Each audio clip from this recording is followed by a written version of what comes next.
Welcome to AA maths. இன்றைக்கி நம்ம 9th standard மேக்ஸில் எக்ஸசைஸ் 1.1 பார்க்க போகிறோம். ஸோ ஃபர்ஸ்ட் லெசன் வந்து செட் லாங்குவேஜ். செட் அப்படின்னு பார்த்தீங்கன்னா இதோடைய சிம்பிள் வந்து இதுதான். ஸோ இந்த மாதிரி இந்த செட்குள்ளே வர ஆல்ஃபபெட்ஸோ இல்லைன்னா வந்து ப்ரைம் நம்பர்ஸோ இதெல்லாம் வந்து நம்ம வந்து செட்டுன்னு சொல்லுவோம். ஸோ இப்போ நம்ம இது சும்மா தெரிஞ்சுக்கோங்க. அண்ட் தென் வந்து இப்போ நம்ம எக்ஸசைஸ்க்குள்ளே போகலாம். ஸோ செட்டில் வந்து 3 டைப் இருக்குது. Descriptive form, set builder form, roster form அப்படின்னு 3 டைப் இருக்குது. இதையும் தெரிஞ்சுக்கணும். நெக்ஸ்ட் எக்ஸசைஸ் 1.1ல் வந்து பாருங்கள், which of the following are sets, அதாவது கீழே கேட்டிருக்க கொஸ்டின்ஸில் எது எதெல்லாம் செட் அப்படின்னு கேட்டிருக்காங்க. The collection of prime numbers up to 100. The collection of prime numbers up to 100 அப்படின்னு பார்த்தீங்கன்னா உங்களுக்கு தெரியும், ப்ரைம் நம்பர்ஸ்னால் 1 2 3 4 அப்படின்னு போயிட்டே இருக்கும். ஸோ இது வந்து செட். ஓகேங்களா? ஸோ இதை நம்மளால் வந்து ஈஸியாக கவுண்ட் பண்ண முடியும். ஸோ இது வந்து செட். நெக்ஸ்ட் நம்மளால் ஈஸியாக சொல்ல முடியாத அன்செட்டுன்னு சொல்லலாம். ஈஸியாக நம்மளால் சொல்ல முடிகிற சில விஷயங்களை வந்து நம்ம செட்டுன்னு சொல்லலாம். ஓகேங்களா? நெக்ஸ்ட் கொஸ்டின் பாருங்கள். The collection of rich people in India. Rich people means நல்லா வசதியான ஆளுங்க நம்ம சொல்லுவோம். ஸோ அதை நம்மளால் சொல்ல முடியாது. ஏன்னா நல்ல மனசு இருக்க எல்லாருமே நல்ல ரிச் பீப்புள்ஸ் தான். ஸோ இது வந்து அன்செட். செகண்ட் கொஸ்டினுக்கு வந்து unset. Next third, the collection of rivers in India. So நம்மளுடைய இந்தியாவில் வந்து எவ்வளோ ரிவர்ஸ் இருக்குங்கிறத நம்மளால் வந்து கவுண்டபிளாக சொல்ல முடியும். ஸோ இது வந்து set. Next fourth, the collection of good hockey players. Collection of good hockey players அப்படின்னா நல்லா விளையாடுறவங்க அப்படின்னு அர்த்தம். ஸோ எல்லாருமே நல்லா விளையாடுறவங்க தான். அதனால் வந்து இவங்க நல்லா விளையாடுறாங்க, இவங்க நல்லா விளையாட மாட்டேங்கிறாங்கன்னு நம்மளால் சொல்ல முடியாது. ஸோ அதனால் வந்து இது வந்து அன்செட். ஸோ உங்களுக்கு புரியுதுங்களா? நம்மளால் கவுண்டபிள், இன்னும் இன்டெரக்டாக சொல்லணுன்னா நல்லா கவுண்டபிளான விஷயங்களை வந்து நம்ம வந்து செட்டுன்னு சொல்லலாம். நம்மளால் சொல்ல முடியாத சில விஷயங்களை வந்து அன்செட்டுன்னு சொல்லலாம். ஸோ நீங்கள் கொஸ்டினை வந்து 1 or 2 டைம்ஸ் படித்து பார்த்துட்டு அதுக்கப்புறம் ஆன்சர் பண்ணுங்கள். Next, list the set of letters of the following words in roster form. India. So second பாருங்கள், இந்த இந்தியா. ஸோ இது எப்படி புரியும்? இந்த ரோஸ்டர் ஃபார்மில் பார்த்தீங்கன்னா இப்போ பாருங்கள், செகண்டில் வந்து நம்பர் 1 பாருங்கள், INDIA. ஸோ இது எப்படி எழுதணும் அப்படின்னா, இப்போது இந்த ஐங்கிற லெட்டர் வந்து ரிப்பீட்டட் ஆச்சுன்னா அது 1 டைம் தான் எழுதணும். சரிங்களா? அதே மாதிரி N வந்து ரிப்பீட் ஆகலை. ஸோ ஒரு தடவை N போட்டுக்கிறோம். D வந்து 1 டைம் தான் ரிப்பீட்டட் ஆகலை. I வந்து ஆல்ரெடி ரிப்பீட் ஆகிருக்கு. ஸோ அதனால் 1 தடவை போட்டுக்கிட்டோம். நெக்ஸ்ட்டு வந்து A. ஸோ ரிப்பீட் ஆகிற வேர்ட்ஸை வந்து கண்டினியூஸாக போடக்கூடாது. ஒரே ஒரு தடவை மட்டும் போட்டால் போதும். நெக்ஸ்ட்டு பாருங்கள், பேரலாகிராம். ஸோ இதை எப்படி எழுதுவீங்க பாருங்கள், P வந்து 1 டைம் தான் இருக்குது. நெக்ஸ்ட்டு A வந்து எத்தனை டைம் இருக்குது? 3 டைம்ஸ் இருக்குது. ஸோ ஒரு A போட்டால் போதும். நெக்ஸ்ட் R வந்து 2 டைம்ஸ் இருக்குது. ஸோ ஒரு R. நெக்ஸ்ட் L வந்து 2 டைம்ஸ் இருக்குது. So 1 time L. Next E வந்து 1 டைம் தான் இருக்குது. ஸோ அப்படியே போட்டுடலாம். நெக்ஸ்ட்டு O, G ஒரு டைம் தான் இருக்குது. R வந்து ஆல்ரெடி இருக்குது. ஸோ நம்ம போட்டோம், அதனால் போடக்கூடாது. நெக்ஸ்ட்டு வந்து ஏயும் ஆல்ரெடி நம்ம போட்டுட்டோம். எம்மும் 1 டைம் போட்டுடணும். சரிங்களா? வீடியோவை பாஸ் பண்ணிவிட்டு 3rd 4th நீங்களே ட்ரை பண்ணிவிட்டு அப்புறமா பாருங்கள். நெக்ஸ்ட் பாருங்கள், தேர்ட் பாருங்கள், M வந்து 1 டைம் தான் இருக்குது. I வந்து 4 டைம்ஸ் இருக்குது. ஸோ ஒரு I எடுத்துக்கிறோம். S வந்து 4 டைம்ஸ் இருக்குது. ஸோ ஒரு S எடுத்துக்கிறோம்.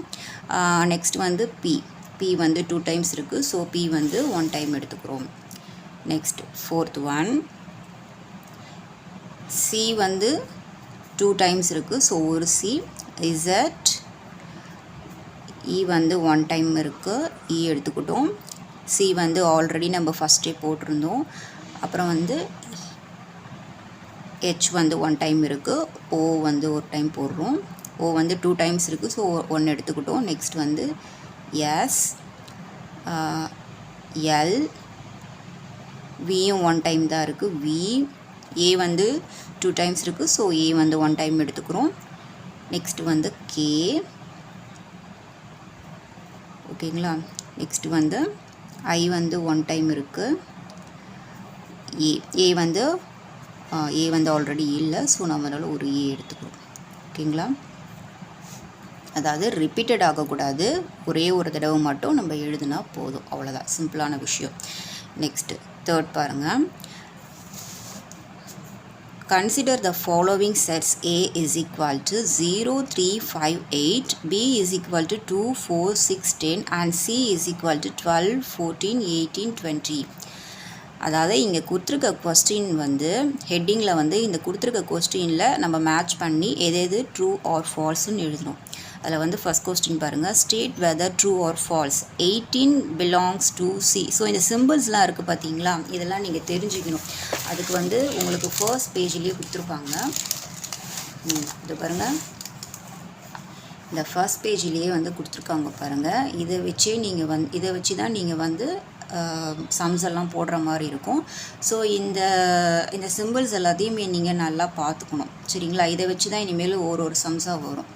இது தெரிஞ்சால் தான் உங்களால் சம்ஸ்க்கு போக முடியும். அந்த சிம்பிள்ஸோட நேம் தெரியணும் இல்லைங்களா? ஓகே, 18 இது வந்து பிலாங்ஸ் டுன்னு சொல்லுவாங்க. 18 பிலாங்ஸ் டு சி. ஸோ 18 வந்து சியில் இருக்கான்னு கேட்டிருக்காங்க பாருங்கள். சியில் வந்து 18 இருக்குது. ஸோ அப்போ இவங்க கொடுத்துருக்க ஆன்சர் கரெக்டு. ஸோ அதனால் நம்ம ட்ரூ போட்டுக்கிறோம். 6 நாட் பிலாங்ஸ் டு ஏ. இந்த மாதிரி ஒரு ஸ்லாஷ் நடுவில் வந்ததுன்னா அது நாட் பிலாங்ஸ் டுன்னு சொல்லுவாங்க. ஸோ 6 வந்து ஏல இல்லை அப்படின்னு சொல்கிறாங்க பாருங்கள். 6 வந்து ஏல இல்லைன்னு சொல்கிறாங்க, ஆனால் 6 வந்து பியில் இருக்குது. ஸோ இவங்க கொடுத்துருக்கிறது கரெக்டு. ஸோ கொஸ்டினை கொஞ்சம் புரிஞ்சு படித்தா உங்களுக்கு நீங்கள் ஆன்சர் பண்ண முடியும். ஓகேங்களா?